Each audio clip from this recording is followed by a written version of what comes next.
Good evening. My name is Peter Crow. I'm the Dean of the School of Foreign Service, and it is my privilege on behalf of the school and the Department of History to welcome you to the renovated Gaston Hall and to an occasion this evening at which we honor an established institution and inaugurate a new one. The established institution is Professor Carroll Quigley, whose teaching has quickened and disciplined the minds of generations of School of Foreign Service students. His inspired lectures over a span of 40 years,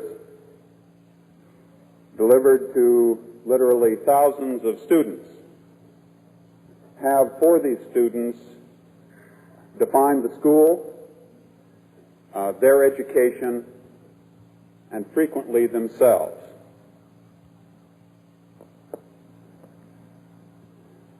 This series of lectures, which Professor Quigley begins this evening, enables us in several senses to recapture the past and to illustrate a legend.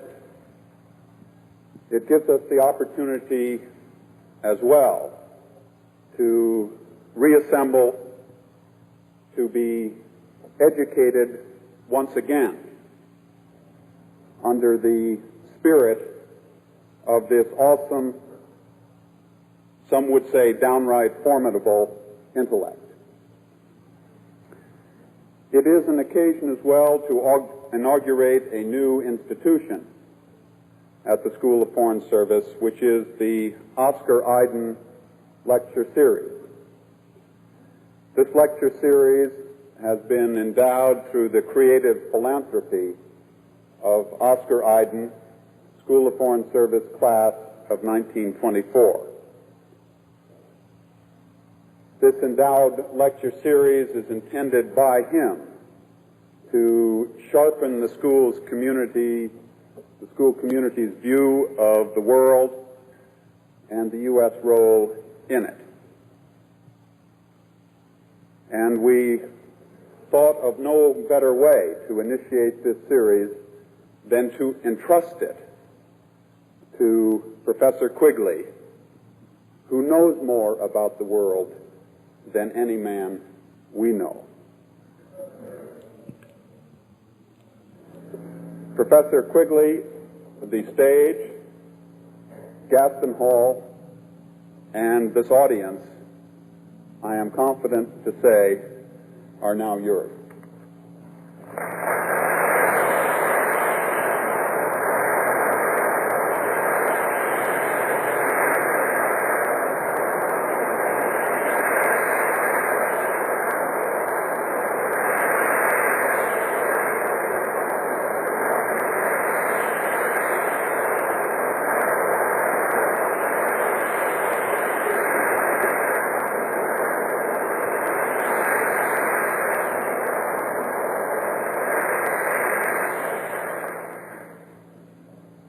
Dean Crow, ladies and gentlemen, and the people who laughed at that. For a decade, from 1931 to 1941, my chief intellectual concern was with the growth of public authority and the development of the European state. I dreamed at that time that at some date in the future, perhaps 30 years in the future, I would write the definitive history of the growth of the European state. But in 1941, I had to postpone indefinitely and gradually abandon that project. I no longer, after 1941, had adequate libraries, and it would take a very extraordinary library for the purpose, of which there are only a couple in the United States, perhaps. I was much too busy with my teaching, which I enjoyed thoroughly. But above all, I discovered that other historians were so specialized in their studies and were so lacking in basic historical concepts, such as, what does state mean? In what way is state different from many other things? Such as public authority, government, and so forth. That they could not understand what I had to say. And I had bitter experience which revealed that. Namely, in my doctoral dissertation, which was on the public administration of the Napoleonic Kingdom of Italy, which I wrote between 1936 and 1938. I will not go into the story. I will simply say that there was only one man who read it who had the slightest idea what it was all about, and that was the great University of Florence historian Salvemini, who at that time was a refugee in this country. But most historians knew only one country. They knew England, or they knew France, or they might have known Italy, or they might have known Germany. And most historians knew only certain periods. And, of course, the period I was writing about, the Napoleonic Kingdom of Italy, was technically from 1805 to 1814. And anyone who knew that period, I discovered, really didn't know anything about what the situation had been like before the Revolution, the French Revolution of 1789. So instead of writing that, I got into what I suppose was really my much stronger activity, the creation of the necessary conceptual paradigms, structures, frameworks for understanding historical processes.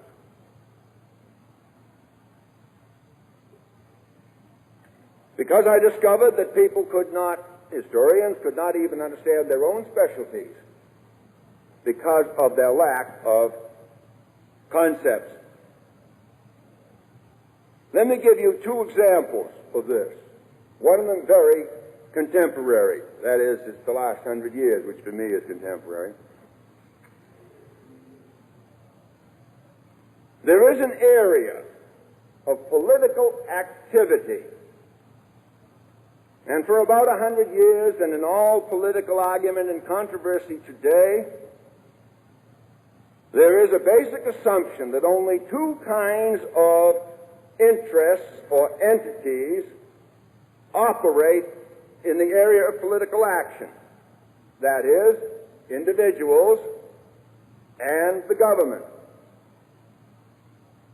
There have been numerous books published with such titles as Man versus the State. I know two of those. They both appeared, I think, in 1906. We hear about big government as a threat to the individual, and so forth and so forth.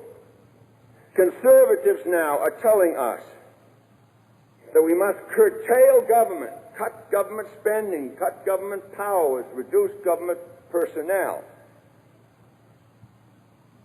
for the sake of making individuals more free. Liberals, on the other hand, are still telling us, as they have for a long, long time, that in order to make individuals free, we must destroy communities. By communities, I mean villages, ghettos and cities, ethnic groupings, religious groupings, anything which is segregated. We must destroy them so that all individuals would be, if possible, identical, including boys and girls.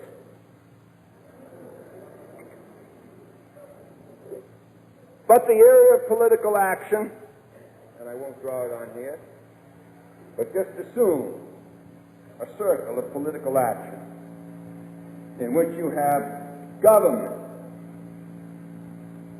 individuals acting in there. But you also have at least two other groups, really three others: voluntary associations, which I'll say no more about, corporations, and communities.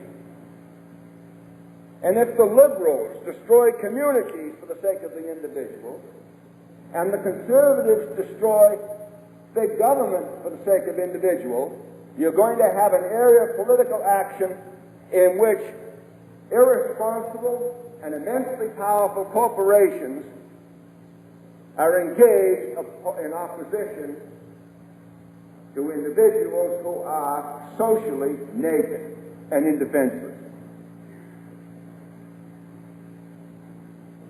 And what we get in history is never what anyone is struggling for. What we get in history is the resultant of diverse groups struggling. And if liberals and conservatives are struggling for these things, that was what the result will be. That's one example of a lack of a paradigm. I've given you the paradigm. The next one is more personal.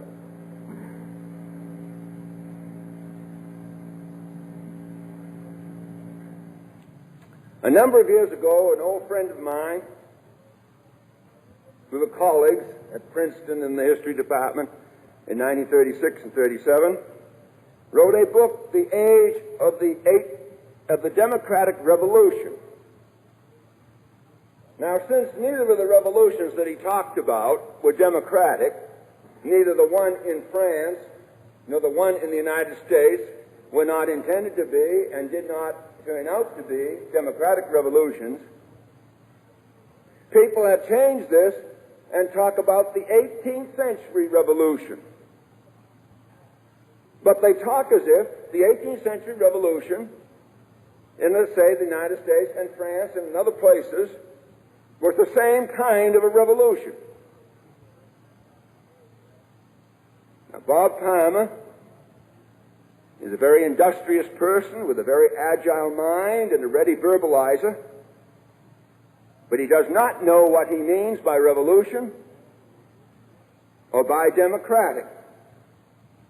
And he's totally wrong if he believes the 18th century revolution in the United States or the English-speaking world in general was the same as the 18th century revolution in France.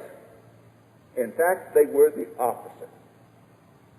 The revolution in France was a struggle by a government which did not have sovereignty to obtain sovereignty, which to us would be the essential identifying characteristic of any state, sovereignty. The English-speaking revolution through the 18th century and in the United States very clearly was an effort by states who had sovereignty to curtail it, divide it up, hamper it by such things as federalism, separation of powers, electoral colleges, and so forth and so forth. Now, this is what I mean by the need for paradigms.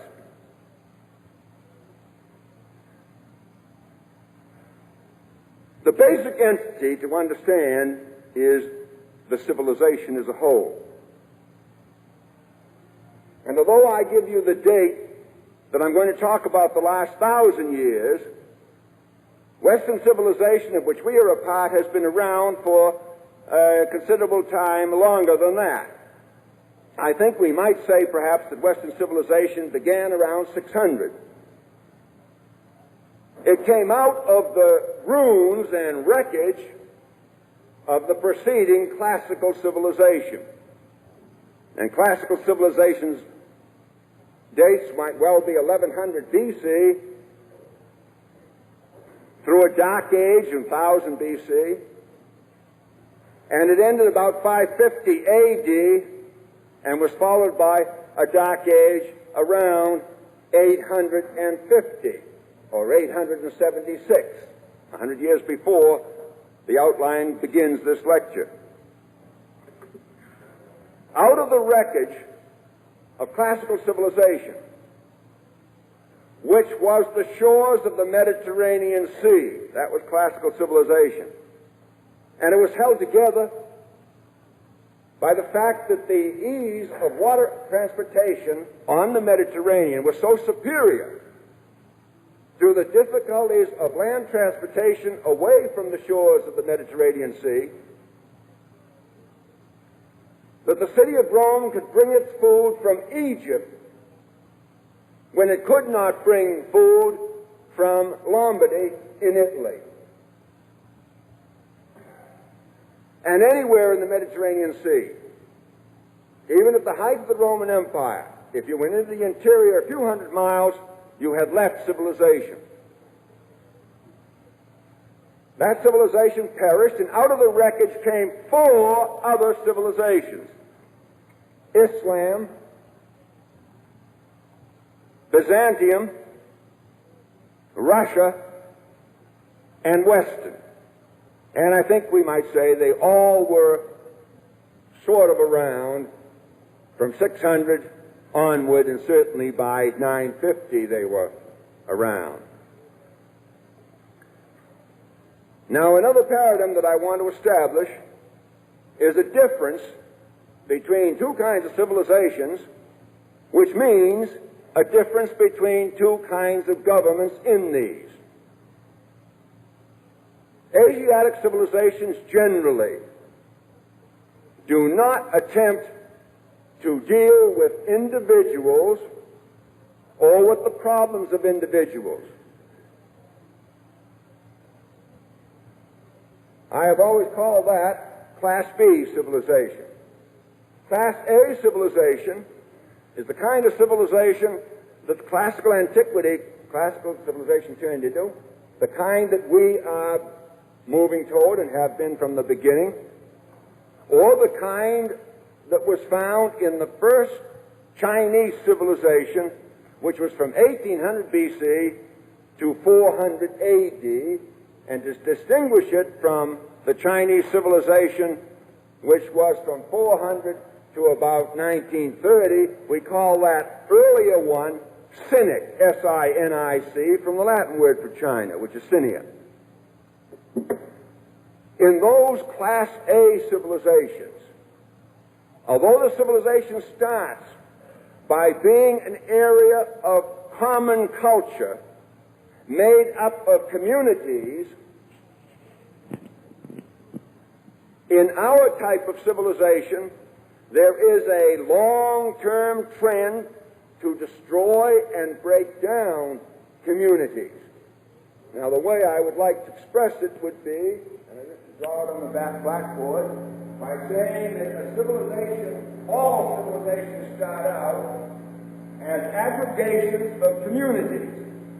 Those communities are generally of 2 types, either local, such as parishes, neighborhoods, villages, manors, or whatever else they may be, or kinship communities, families, clans, and so forth. And that when civilization begins with communities such as this, as ours did in 600, let us say, there is no state, and there is no atomized individual.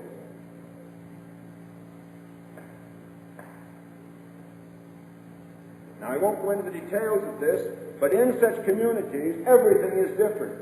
There are no written laws. It's all customary. All controls, or most controls, are what I call internalized. That is, they're built into your hormones and your neurological responses, and you do what is necessary to remain a member of the community, because if you weren't a member of the community, you would be nothing. You would not be a man. And as you may know, if you've ever studied linguistics, many of the names which primitive peoples have, or even not quite so primitive peoples, have for themselves is their word for man. That is, unless you were a member of their community, you were not a man.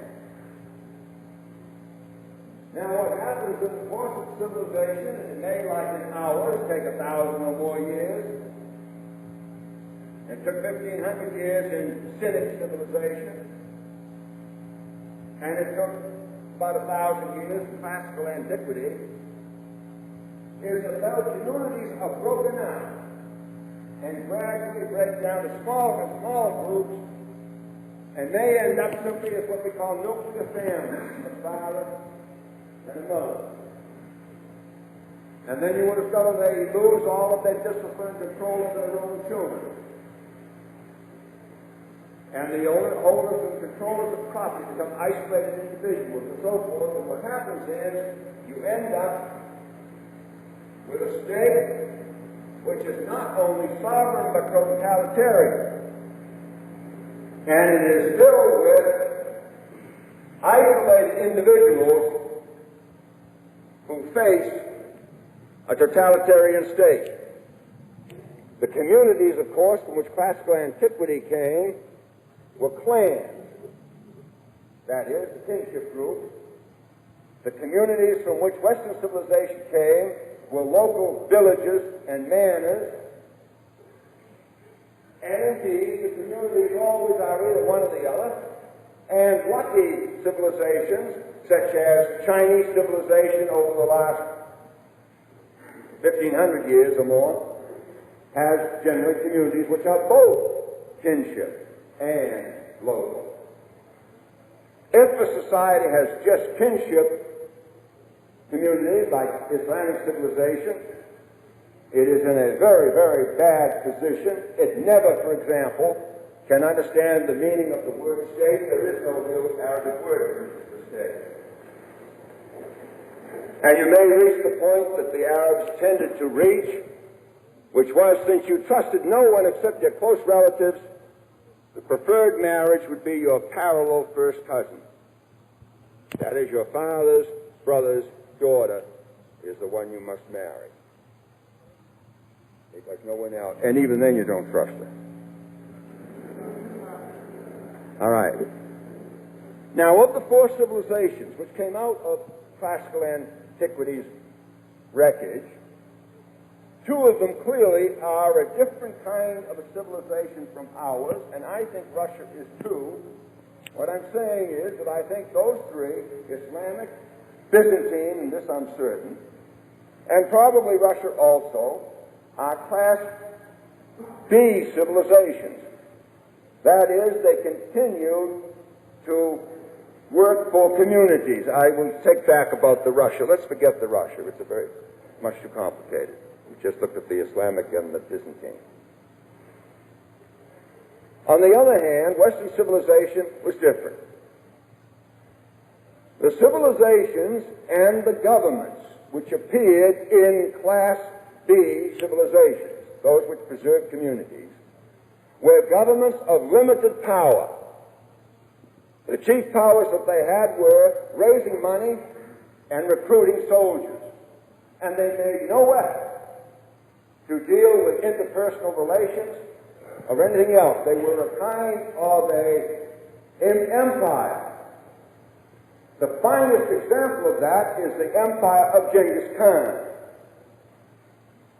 But a very good example of it would be the Ottoman Empire, which is the final empire of Islamic civilization and which was destroyed in 1922, where you did not attempt to deal with the relationships of individuals. You left that to their local or their kinship communities. Now, before I get deeply into Western civilization, I want to say one more thing about classical antiquity. A moment ago, I said there would be difficulty talking to historians about this subject. The difficulties would be just as great in talking about classical history, a classical civilization, if I spoke to classicists. Classical civilization began with clans as the basic communities. So where this grew, at the beginning of classical civilization, were kinship groups of clans, And the beginning of our Western civilization were little self-sufficient villages across Europe in deep forests mostly, where these were of that isolated and different nature. Such communities are totalitarian. That is to say, everything that you get, which makes you a human being, you get from your community. But since in classical civilization, they gradually built up a state, and eventually a totalitarian state, one of the reasons they built up a totalitarian state is this. Classicists, for centuries, could not see that there was a difference between a society and a state.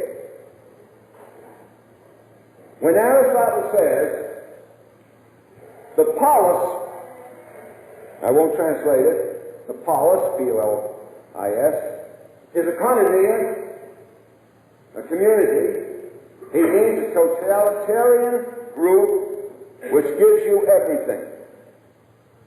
He says a man cut off from the polis is not a man. He just looks like a man. He's like a thumb cut off from a hand. It looks like a thumb, but it isn't. It's just a piece of meat. So the word polis in Aristotle and in Plato, and this is late, this is the 4th century, the society is already at least 6 centuries old. Now eventually the polis, of which there were many, was replaced by the imperium, of which there was one. But they continued to find it utterly impossible to see a distinction between the society in which you live, which gives you everything which makes you a man, rather than some kind of an animal, and the state, which has the monopoly or the large part of the political power in that society. So the polis, we say, was a city-state. It was a community, but it was also a state. And when they came to the imperium hundreds of years later, it was the same way. The imperium was a community. Now, in order to clarify this, I have to point out a few things. First, no other communities were approved of, and in many cases in Roman history, no other communities were permitted. Every society has what we might call the orthodox theory of the state for that society.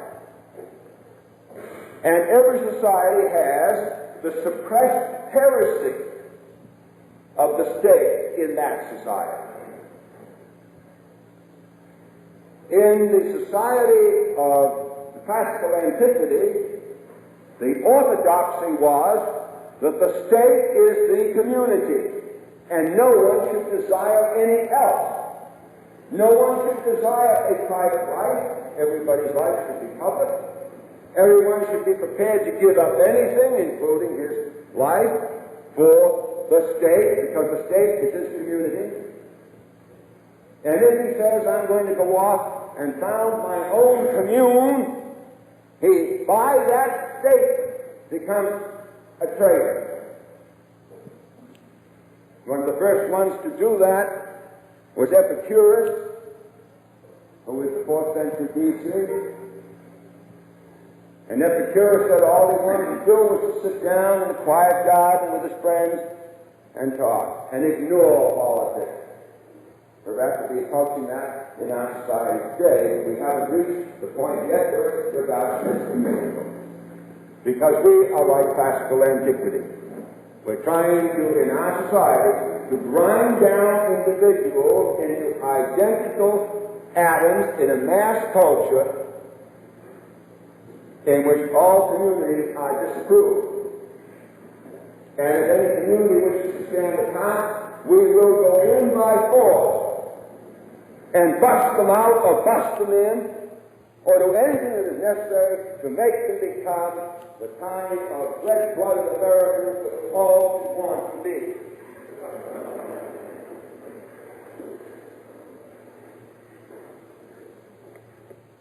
Now, then, the state in classical antiquity was totalitarian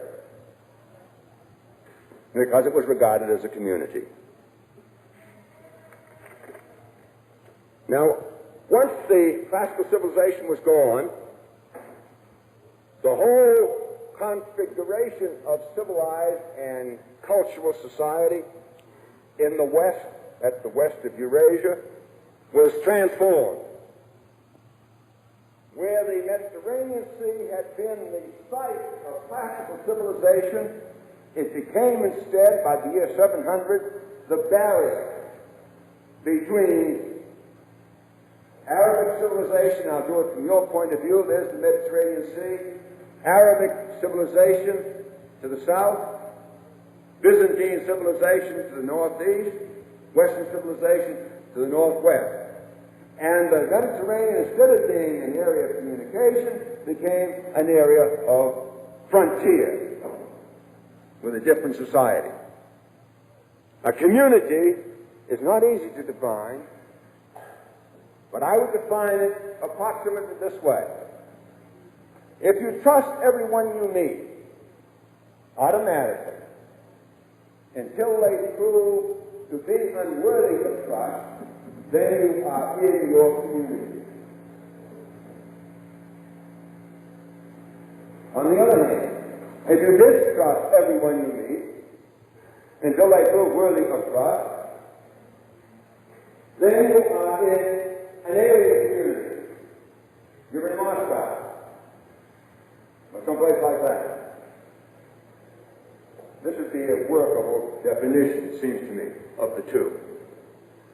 Now, if I go back to the history of Western civilization, which began around 600, what we see is an effort being made after the civilization got started to establish the kind of totalitarian state structure which had been successfully established just about 600 in Byzantium, or which was established shortly after this, 1650, in the Caliphate of Islamic civilization,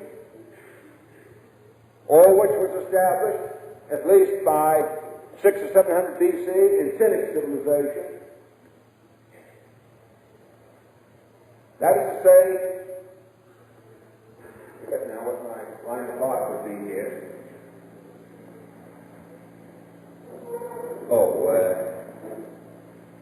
A kind of monarchy, which I will give you now as a paradigm. It's called providential monarchy.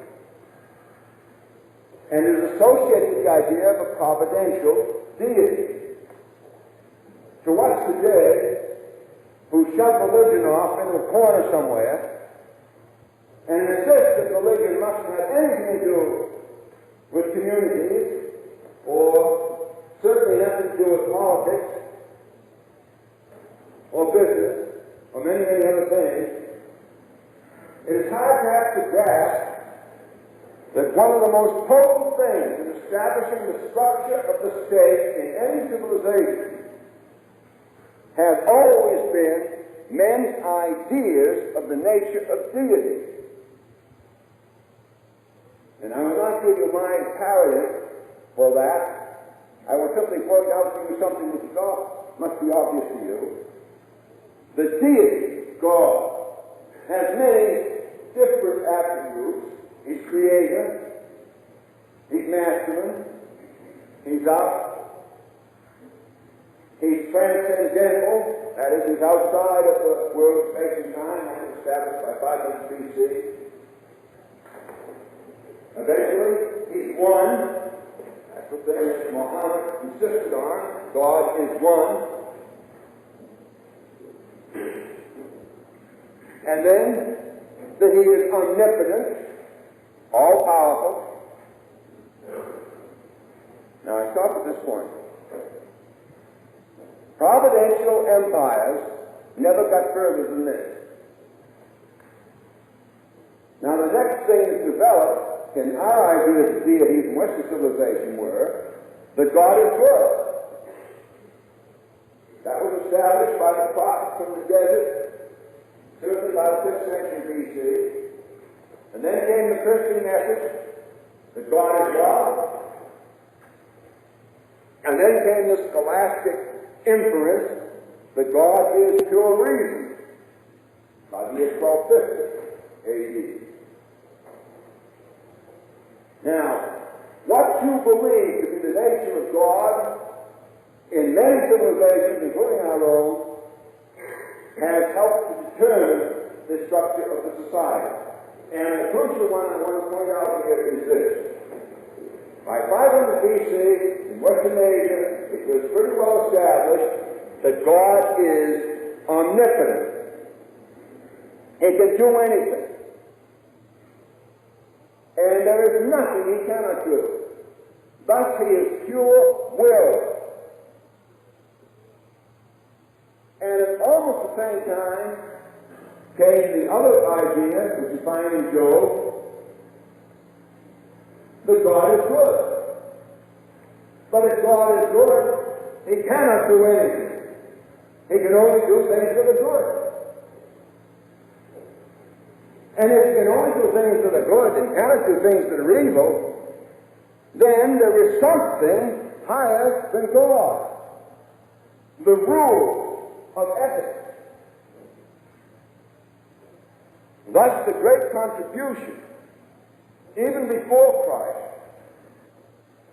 moving toward the Western idea of deity, was the idea of transcendental ethical monotheism, to which Christ added that God is love. And so forth. And it always has things. Now, if God is one, and God is all-powerful, and he can do anything,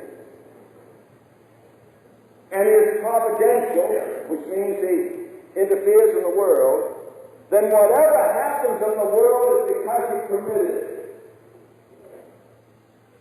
And whatever he permitted, who the hell is any ordinary human being to question it?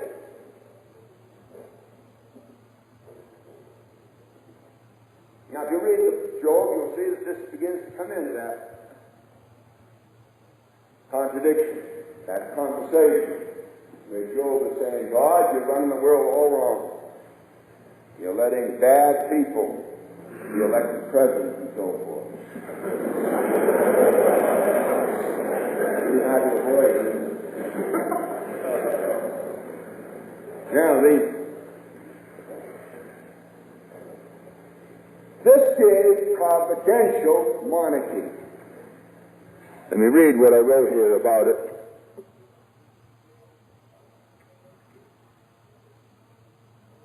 In providential monarchy, deity is, and it's Asiatic, heaven. The Chinese word is yin, which means heaven. The idea in the original Indo-European was something like deus.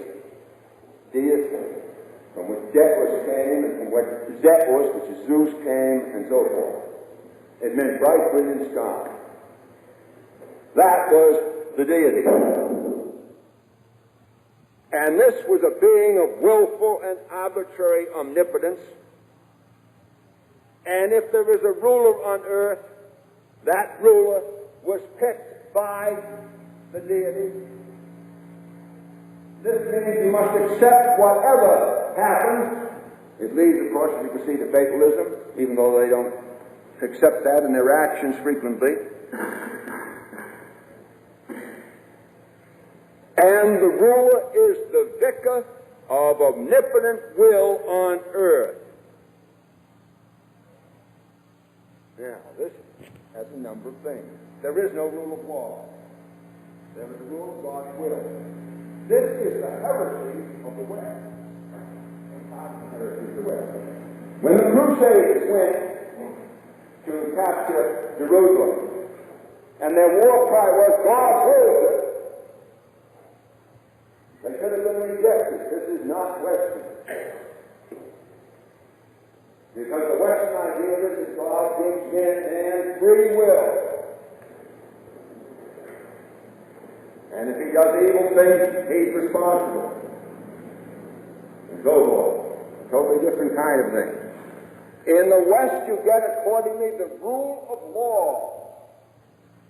In providential monarchy, you do not get, you get the rule of will. And the slogan very quickly became, one God in heaven, one ruler on earth, which meant that providential monarchs consistently tried to conquer the world.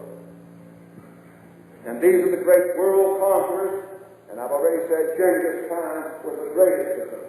And very much we'll study his government, his army, his whole attitude. It's a magnificent machine for world conquest and world rule as the vicar of heaven on earth. There are no constitutional rules of political succession in a providential monarchy.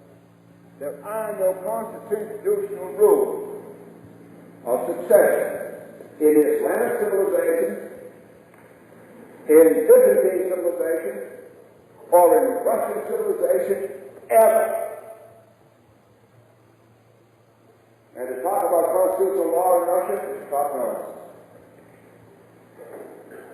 Even right up to the end, there was no constitutional rule of succession.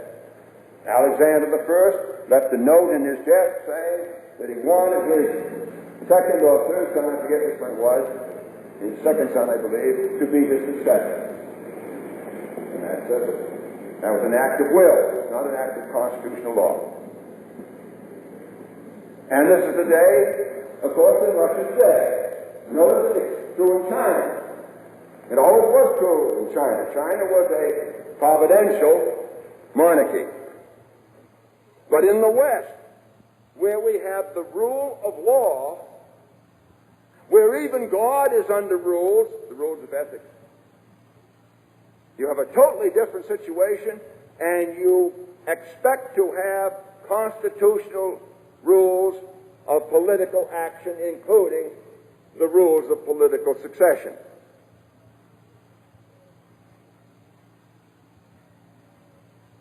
Now, the Carolingian Empire, whose date it was built up in the course of 200 years approximately, let's say 687 to 887 approximately, 200 years, was an attempt to impose in the West a providential monarchy which was a heresy. Not in terms of the West's beliefs at the time, but in terms of the beliefs which were intrinsic in the nature of Western thought, including our belief in Christ. And in both of the Testaments. And while everyone that I read is full of praise about Charlemagne, Charlemagne was that kind of a willful man trying to do something that was impossible to do, which was to conquer practically the whole world. And he failed. The reason he failed was that he was doing it in a period of constantly deepening economic depression.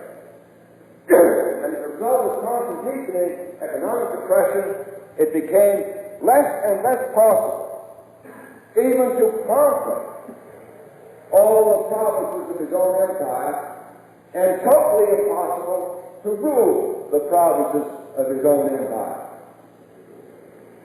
Because as the depression became worse and worse and worse, transportation broke down, all bridges collapsed. I've read some magnificent accounts of somebody trying to go from Chartres to Paris. I drive this in about half an hour, I guess. I don't know, went through traffic. And it took them something like 11 days. When it was up there, the horse died of exhaustion. And they had to do such things as try and patch holes in bridges by taking the shield so the horse wouldn't fall through and so forth. All right, all commerce disappeared. Everybody was reduced to living off of the piece of land they were on, and this became the communities which are the root organizational patterns of the West. The local communities, call it the parish, the village, or the manor, whatever you want. It's local, it is self-sufficient.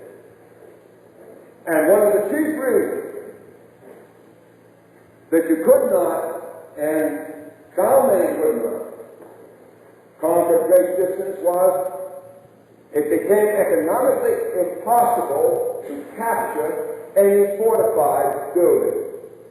Because you couldn't stay there long enough, you couldn't take enough men and enough food there to starve off the people inside, because anybody inside would have more food on hand than you could carry. And if you carried a very small amount of food, then you had to take a small number again, in that case they'd come out and chase you away. So, we got then, after Charlemagne, and the last Carolingian is 887, he was removed for not fighting the Vikings sufficiently vigorously. And for 100 years there was no ruler. Instead, the whole society, and we call this a Dark Age. There is nothing wrong with a Dark Age. Dark Ages are in many cases the most productive period in the history of any civilization. And certainly in Western civilization they were. Any of you have read Lynn White's book on the technological advances of the Dark Ages, such as the plow and so forth, and harnessing, and so forth, know that we got a great deal. But out of the Dark Age that followed the collapse of the Carolingian Empire, we got the most magnificent thing which we had in our society. The recognition that people can have a society without having a state. In other words, the recognition that people can have a society without having a state. In other words, it's wiped away by experience, the assumption that is found all through classical antiquity except by unorthodox and heretical thinking, that the state and the society are identical, and that a state such as the imperium must be a society, therefore you can desire nothing more than to be a citizen. And if you want to go down in a ghetto or catacomb and be with your cozy co-believers and so forth, then you are an enemy. Because you are violating the fundamental assumption.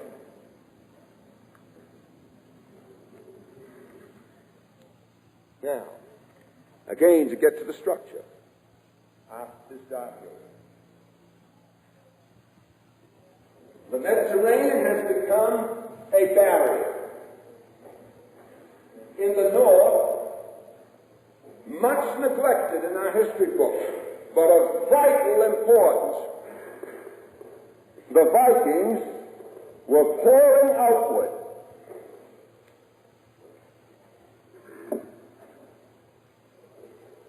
Before 750, they were pouring out. Ravens, slaves, pirates, men of violence and virility. And as you know, they occupied Iceland and they settled in Greenland and Newfoundland and so forth. And they went eastward into Russia and started the beginnings of Russian civilization. Now I call this Northern Monarchy. It started as individual groups of pirate raiders. But it ended up, and that would be from 750 or so to 930. Then there was a brief lull. From 980 for 1,000 years to about 1080, they were coming out as monarchies. That is organized state structure. We call this Roman monarchy. I invented the title and had certain definite ideas. Where those ideas came from, I do not know, and it hasn't been discussed. It's possible that they got some of them from Byzantium, because the Vikings went across Russia all the way to the Black Sea and Byzantine. It's possible that they got it from the Carolingians, some enemies of the Carolingians. But notice the extraordinary thing about the Vikings, I can't spend too much time on it, that they went so far that they surrounded Europe. That is to say, the Vikings didn't just go to Newfoundland, a place like that. They conquered Normandy in 911. They had conquered England several times, most recently in 1066. They had gone down and conquered southern Italy and Sicily. They had gone into Russia, and it opened up the trade across Russia from the north down to the south. They had even attacked Constantinople, and eventually had become the highest mercenary. And the extraordinary thing is this: that in the battle in 1018, in southern Italy, Normans of Viking descent fighting on the side of the coast were in battle with so-called Varangians of Viking descent fighting in behalf of the Byzantine Empire. So there they had gone all the way around and were fighting. That northern monarchy is of very great significance, and it has things which seem very precocious. For example, it raised a military force, and it raised taxes on the basis of assessment on plots of land, which in England we call tithes, but they have different names, they're found in Russia too. They had standing armies. Archaeologists recently, that is to say in the last 25 years, have found 3 large camps in Denmark, built about the year 1000 by the king Sven Forkbeard, where his standing army was ready at any moment to embark in the ship and go off. The success of the Vikings, like the success of the raiders of the steppes of Asia, was in mobility. But where the steppes of Asia mobility was based on horseback riding with an excellent weapon, the composite bow, the threat of the Vikings was their mobility on water, and they also had missile weapons. But by the year 1000, in Western Europe, you had a two-class society: peasants who produced food, and then a small percentage of fighters who fought on horseback with sharp weapons. And who, if they, that is, with spears, and who, if they were lucky, had a fortified house in which to live. That's all they needed. So you have a two-class society. Now, eventually, that two-class society began to develop. And when they come to the year 1150, we find that a new class has appeared as a separate class, the clergy. I won't say how this happened. So what you have is a monarch at the top. You have the nobility who have weapons.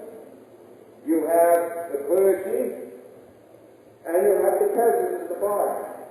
But as I say, by the middle of the 12th century, you also have the beginnings of commerce, the rise of towns, the appearance of a middle class of commercial traders, so you have commercial traders. What the king did at the top was build up a bureaucracy. That is, write, keep records, to handle cases of justice in his court, to keep track of the money he can raise in his treasury, and he built up these. Now there's the king, there is the feudal lord, Carroll, there are the clergy, there are the bourgeoisie, the middle class, and there are the peasants who are out of it. All through this, they're out of it. They never have played any major political role. At first, the king used the clergy to gradually take away from the lord, the fighting man, powers that would make him stronger and stronger to build up a bureaucracy by doing it. But soon you discover you can't trust the clergy. They are frequently much too loyal to the bishop or even to the pope. By that time, according to the king, built up his bureaucracy out of the bourgeoisie. He took the sons of middle-class, town-dwelling, commercial people who could read and write and count and put them in his bureaucracy. And this meant that you had the king and the bureaucracy recruiting and to some extent obtaining financial support from the bureaucracy, from the bourgeoisie. And it meant that the feudal lords and at least the upper clergy tended to come together and to cooperate in resistance to this.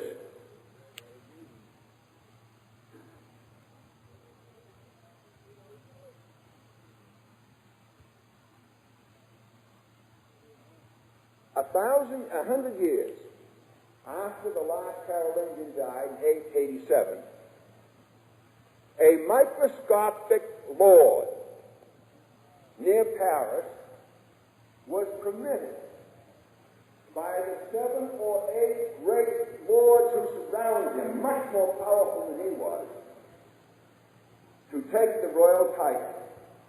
His name was Hugh Capet. The date is 987. Hugh Capet was the first of the Capetian kings, and he was allowed to take that title because he was so weak. They would not have permitted him any strength. In fact, the title of king, he was also allowed to take the title of suzerain, which means he was the top man in the feudal system. I will not attempt to define the feudal system if you don't know. So here the suzerain is combined with the king in a man who has no power, and it was done because he was pious and religious and weak. Now, as suzerain, he didn't have the powers of a real suzerain. A suzerain is simply a feudal lord that has no feudal lord above him. Because the feudal lords below him, who were technically his vassals, did not perform military service, did not come to his court to settle disputes, and had very little to do with it. But nevertheless, the power of his religious aura allowed him gradually to accumulate more and more and more power. Now, I want to say a few words about the title of king. King is a religious title. It means a ruler who has been consecrated